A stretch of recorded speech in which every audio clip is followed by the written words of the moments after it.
Good morning and welcome to News First Prime Time Sunrise.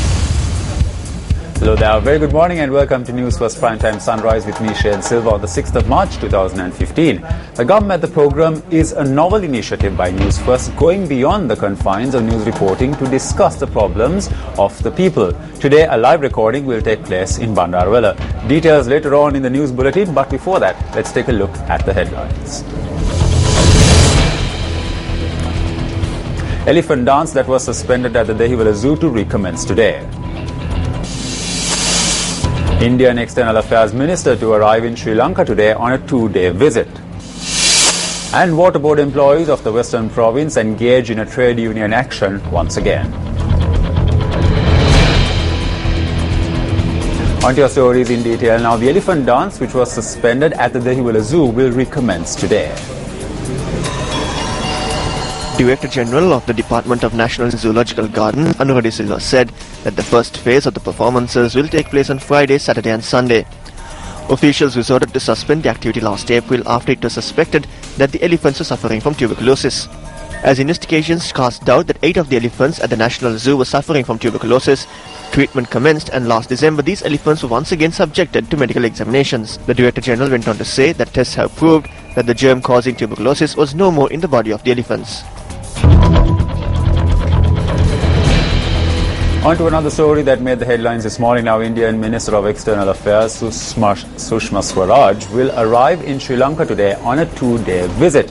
External Affairs Minister Sushma Swaraj will arrive in Sri Lanka in preparation for Prime Minister Narendra Modi's visit later this month.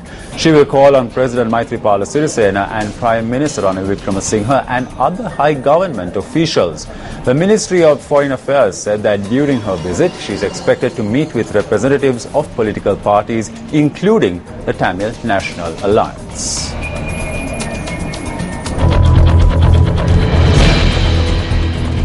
Water board employees of the Western Province are engaged in a trade union action once again over the failure to provide salary increments. When News First made inquiries from the Secretary to the Ministry of Water Supply and Urban Development, Karunaratna Hettiarachchi, he noted that once approval of the Ministry of Finance and the Treasury is received, the new wage system will be implemented.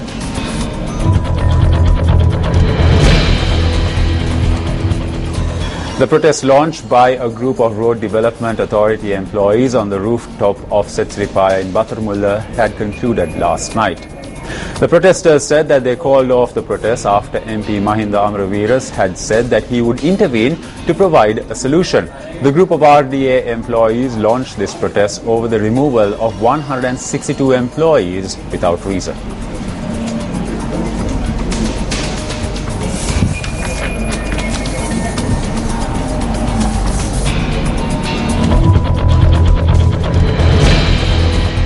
The Geological Survey and Mines Bureau has decided to implement an island-wide program to identify sand and soil deposits that can be used with minimum impact to the environment. The Director General of the Bureau, Bernard Poyam, stated that this program will be carried out at a district level, adding that teams will be deployed for this purpose. It was reported that the program was initiated on the recommendations of the President.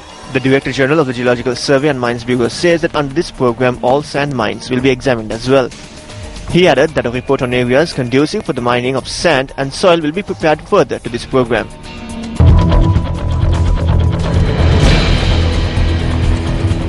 The National Dangerous Drugs Control Board has informed United People's Freedom Alliance member of the Aranaka Pradeshia Sabhas charged with possessing marijuana to resign from his position. The National Dangerous Drugs Control Board said that they had made a request, or a written request rather, in this regard. The National Dangerous Drugs Control Board adds that if the politico fails to resign within 3 days, they will be compelled to inform President Maithripala Sirisena in this regard. UPFA Aranaka Pradeshia Sabha member Stanley Tilakratna was alleged to have possessed cannabis in his person and was released on a 5,000 rupee bail by court.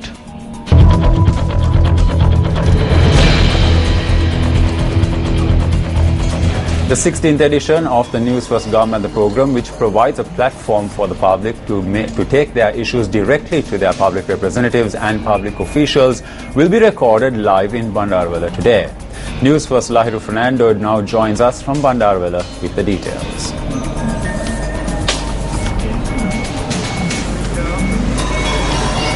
Good morning, we are here at the Makulala Vidyalaya, Bandarawala for the 16th edition of Gammadda.